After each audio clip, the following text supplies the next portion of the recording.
Assalamualaikum warahmatullahi wabarakatuh.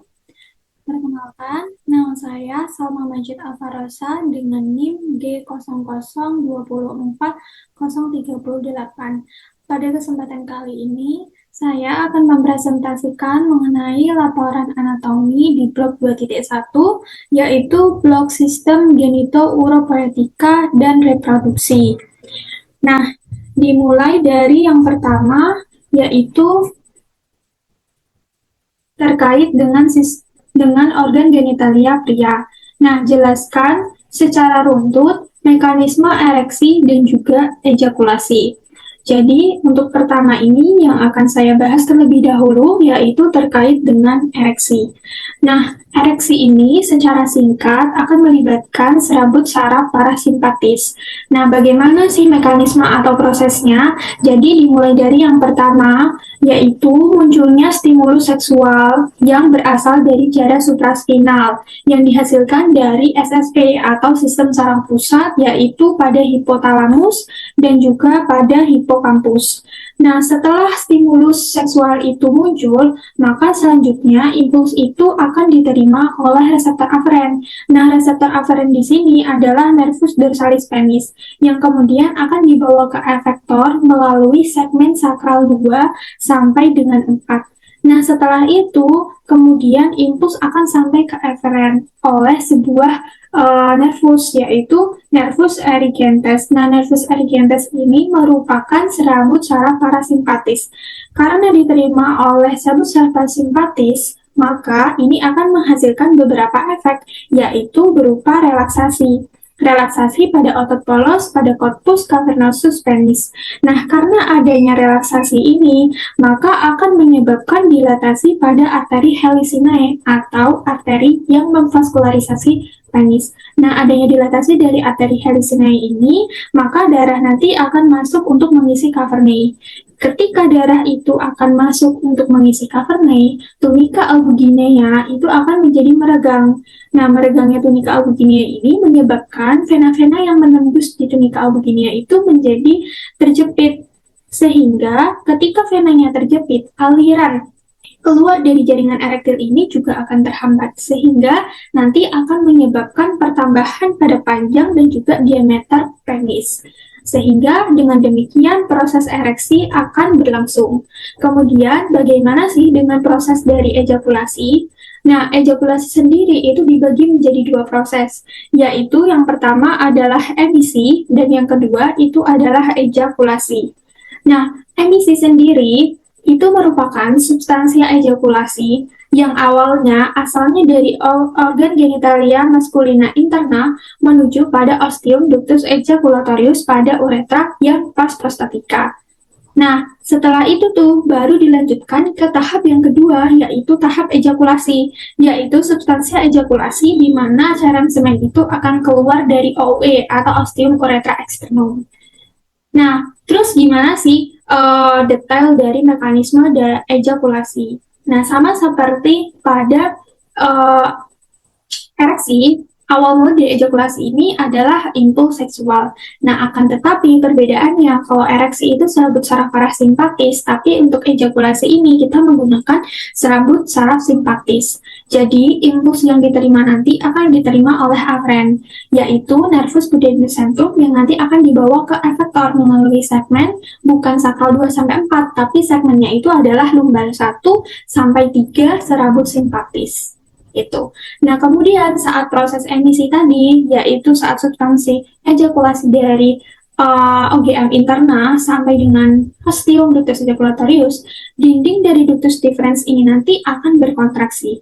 Nah, berkontraksinya ductus deferens ini juga diikuti oleh kontraksi dari otot-otot lainnya, seperti otot kelenjar visceralis sama otot dari kelenjar pubo-uretralis. Nah, tidak hanya itu juga ada lagi yang berkontraksi seperti sphincter vesica urinaria. Nah, ketika sudah sampai di sphincter vesica urinaria itu berkontraksi, maka emisi selesai dan kemudian dilanjutkan ke tahap ejakulasi. Nah, ketika terjadi ejakulasi, arteri dari helicinae ini akan berkontraksi sehingga akan mengalirkan darah ke venula. Sehingga apa? Hal ini juga menyebabkan kontraksi pada otot-otot selanjutnya, yaitu pada musculus bulbus spongiosum dan juga pada musculus ischiocavernosus. Sehingga karena kontraksi dari kedua muskulus atau kedua otot ini, muncul sebuah dorongan yang nanti akan mendorong semen untuk keluar melalui OUE atau ostium urethra externum. Begitu. Jadi, demikian penjelasan terkait dengan nomor 1 terkait tentang mekanisme dari ereksi dan juga ejakulasi. Terima kasih. Nah, selanjutnya di sini saya akan melanjutkan laporan anatomi dari nomor sebelumnya. Nah, jadi untuk nomor 2 ini kita akan menjelaskan terkait dengan organa genitalia feminina yang khusus untuk eksterna. Nah, seperti yang sudah tertampil di gambar ini, jadi untuk organa genitalia feminina eksterna itu terdiri dari apa saja? Nah, strukturnya itu terdiri dari mons pubis. Jadi, mons pubis ini apa sih? Nah, mons pubis ini merupakan area kulit yang menonjol, yang biasanya ditumbuhi oleh rambut-rambut. Nah, kemudian yang kedua, di sini juga ada struktur yang lainnya. Nah, struktur yang lain ini meliputi apa saja? Struktur yang lain ini misalnya seperti klitoris. Nah, jadi ini adalah klitoris. Nah, klitoris ini merupakan organ erektil yang nantinya akan homolog dengan glans penis yang ada di pria. Jadi, klitoris ini tuh merupakan pusatnya rangsangan seksual gitu, yang ada pada organ genitalia feminina. Kemudian, setelah itu juga ada labia mayor. Nah, labia mayor ini bisa lihat di sini, ini adalah labia mayor. Nah, jadi labia mayor ini merupakan pelipatan kulit yang menonjol, yang membentang ke arah caudorsal dan juga mons pupi, yang dimana labia mayor ini nanti akan homolog dengan skrotum yang ada di pria. Kalau klitoris tadi, homolognya sama glans penis. Nah, kemudian di sini juga ada struktur labia minor.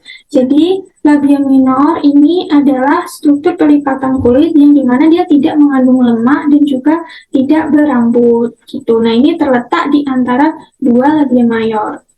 Oke, kemudian selanjutnya di sini juga ada struktur berupa yang namanya itu vestibulum atau vestibulum.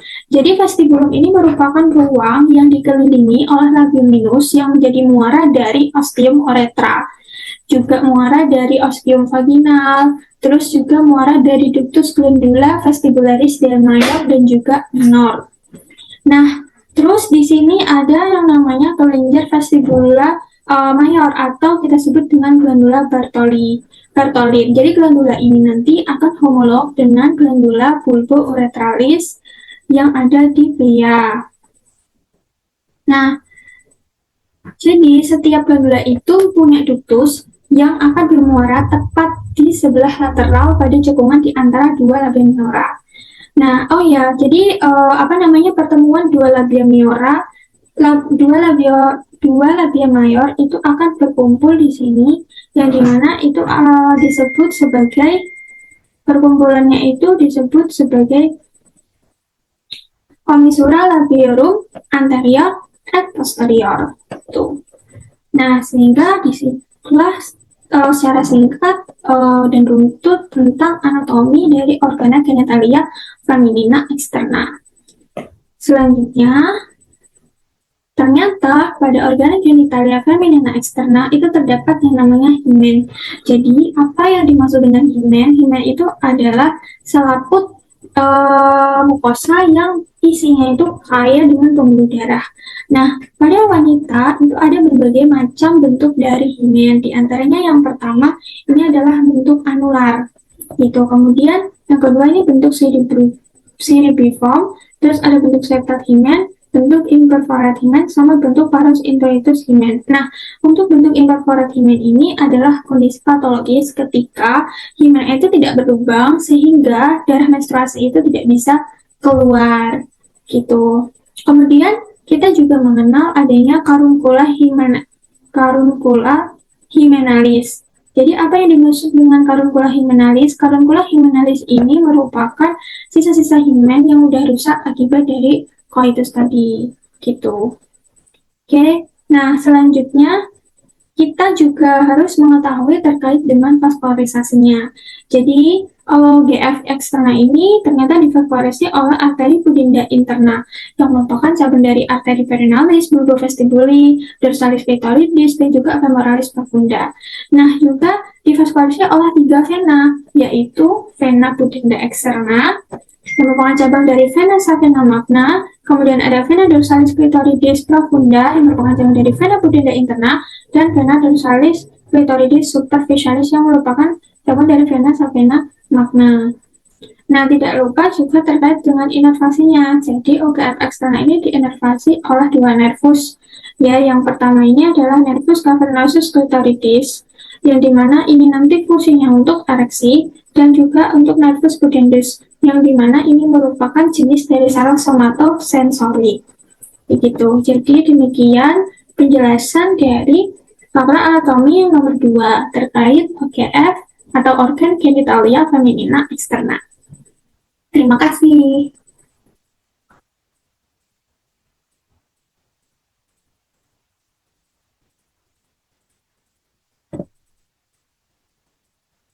Baik, selanjutnya di sini saya akan menjelaskan terkait dengan lanjutan laporan anatomi di nomor sebelumnya. Jadi, di nomor 3 ini kita akan membahas terkait dengan sistem uropoetika, terutama pada rem atau ginjal beserta dengan vaskularisasi dan juga inervasinya. Nah, yang pertama, kita mengenal dulu terkait dengan anatomi pada struktur eksternal ginjal. Jadi, di sini kita bisa melihat bahwa ginjal itu punya dua fasies, yaitu anterior dan posterior.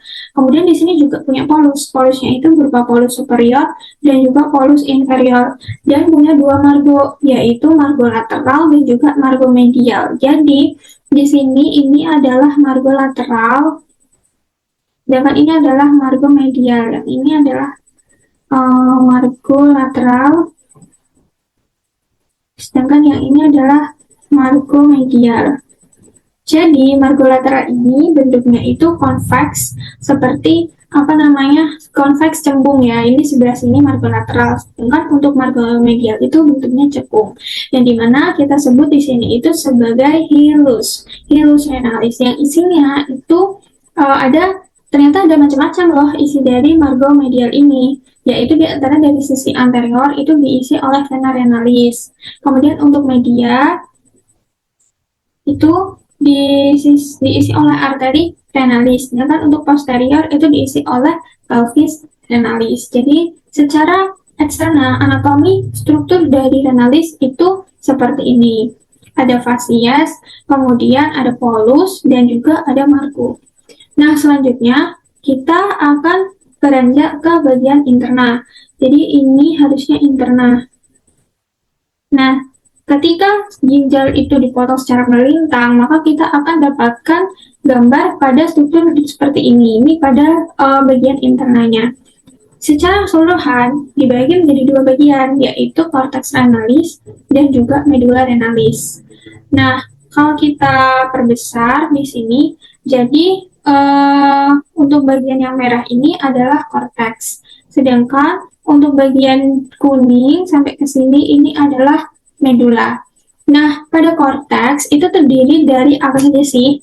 Jadi untuk korteks ini strukturnya tidak banyak, yaitu cuma dua aja, berupa apa? Columna renalis bertini dan juga arcus corticalis. Nah, columna renalis bertini itu adalah struktur di antara piramida renalis, sedangkan untuk arcus corticalis itu adalah lengkungan yang menghubungkan antar kolumna renalis.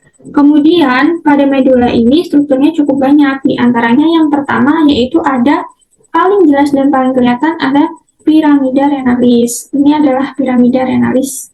Kemudian ada juga di sini papilla renalis. Jadi yang dimaksud papilla renalis itu di mana di sini? Jadi papilla renalis ini merupakan muara dari ductus efferentes yang ada di dalam renalis. Nanti akan bermuara ke papila renalis. Setelah papila renalis bakal keluar gitu ke uh, bagian papila renalis merupakan muara dari tubulus colectivus gitu, dari ductus colectivus, sehingga nanti akan bermuara lanjut ke papila renalis, lanjut lagi ke calyx minor, calyx mayor, dan sampai ke struktur selanjutnya gitu. Terus untuk foramina papila itu apa? Foramina itu artinya lubang gitu, sehingga di sini tuh disebut lubang yang ada di papila renalis gitu, tempat keluarnya ekskresi yang dihasilkan dari ductus colectivus tadi.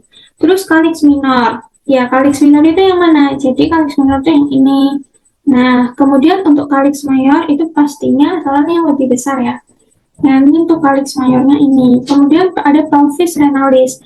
Jadi pelvis renalis ini adalah gabungan dari calyx mayor yang akan menjadi ureter.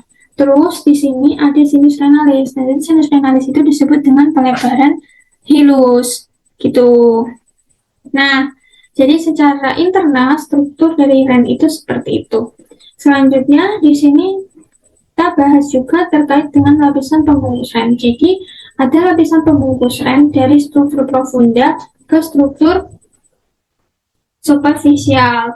Yang pertama itu adalah kapsula renalis. Jadi kapsul atau biasa kita sebut dengan kapsula fibrosa. Jadi ini adalah struktur yang melekat pada ren gitu, langsung merekat, itu dari struktur profunda. Kemudian yang kedua itu ada perinephric fat atau disebut dengan perirenal fat gitu. Kemudian setelah itu ada juga fascia renalis, struktur yang ketiga, dan yang paling superficial itu ada pararenal fat gitu. Nah, itu untuk lapisan pembungkus ren. Selanjutnya bagaimana dengan vaskularisasinya? Jadi, vaskularisasi pada renalis ini cukup kompleks ya, dimulai dari pertama sebelum masuk ke arteri renalis, itu ada aorta abdominalis. Nah, darah yang dialirkan dari aorta abdominalis itu akan masuk ke arteri renalis, kemudian akan masuk lagi ke arteri segmentalis. Nah, setelah masuk ke arteri segmentalis, masuk ke arteri lobaris dulu. Setelah masuk ke arteri lobaris, baru di sini harusnya ada arteri lobaris. Setelah masuk di arteri lobaris, baru masuk di arteri interlobaris. Setelah masuk arteri interlobaris, masuk ke arteri arcuata, dan kemudian lanjut ke arteri interlobularis. Setelah dari arteri interlobularis, akan masuk ke arterial afferent. Nah, dari arterial afferent ini, nanti akan lanjut ke bagian glomerulus. Dan setelah itu, setelah dari glomerulus, akan lanjut lagi ke arterial efferent. Nah, di arterial efferent ini akan disalurkan menjadi bercabang menjadi dua. Yang pertama itu akan mengalir pada vasa rekta. Nah, yang kedua itu akan mengalir pada peritubular capillaris atau akan mengalir pada kapiler gitu. Nah, ketika dia dialirkan ke peritubular kapiler ini nanti akan mengalir lagi ke peritubular vena, kemudian nanti akan bersatu pada vena interlobularis, termasuk pada aliran darah yang dari vasa rekta nanti akan bersatu ke vena interlobularis. Setelah vena interlobularis akan lanjut ke vena arcuata. Vena arcuata lanjut ke vena interlobar, dari vena interlobar ke vena lobaris, yang kemudian akan keluar ke vena renalis. Kemudian akan lanjut, yang terakhir adalah ke vena cava inferior. Nah, secara runtut dan juga detail, vaskularisasi dari renalis itu seperti itu. Nah, selanjutnya ini sedikit tambahan terkait dengan inervasi dari renalis. Itu ada 3 jenis. Ya, yang pertama ada syaraf somatic afferent, ada syaraf simpatis dan parasimpatis. Nah, jadi untuk somatic afferent sendiri, ren itu diinervasi oleh nervus planiki thalassiki. Kemudian untuk syaraf simpatisnya itu diinervasi oleh nervus planiki mayor dan juga nervus planiki minor. Sedangkan untuk parasimpatisnya itu diinervasi oleh nervus vagus. Nah, yang paling terakhir sedikit tambahan terkait drainase limfatika dari renalis nanti akan bermuara ke nodi aortiki lateralis. Begitu. Jadi demikian laporan anatomi pada nomor 3 terkait dengan sistem oropoietika. Nah, demikian presentasi laporan anatomi blok 2.1 terkait dengan sistem oropoietika dan reproduksi. Terima kasih atas perhatiannya dan mohon maaf bila terdapat sedikit kesalahan. Terima kasih. Wassalamualaikum warahmatullahi wabarakatuh.